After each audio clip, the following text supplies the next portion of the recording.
Short కట్లో ఉంటుందని అనవసరంగా ఈ రూట్లో వచ్చాను. చూస్తే ఒక్క మనిషి కూడా లేడు.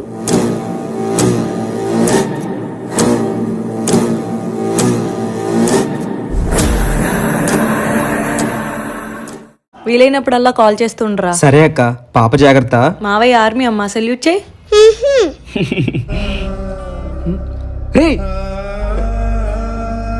ఇలాంటివన్నీ చాలా చూస్తున్నాం రా రోజు. మనకు అవసరమా ఇవన్నీనా?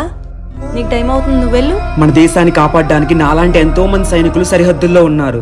కానీ అదే దేశంలో ఒక ఆడపిల్ల కష్టం వస్తే అండగా నిలబడడానికి మనలో ఎంతమంది ముందుకు వస్తున్నాం అక్క. అలా ధైర్యంగా నిలబడిన రోజే మనకు అసలైన స్వతంత్రం వచ్చిన రోజు.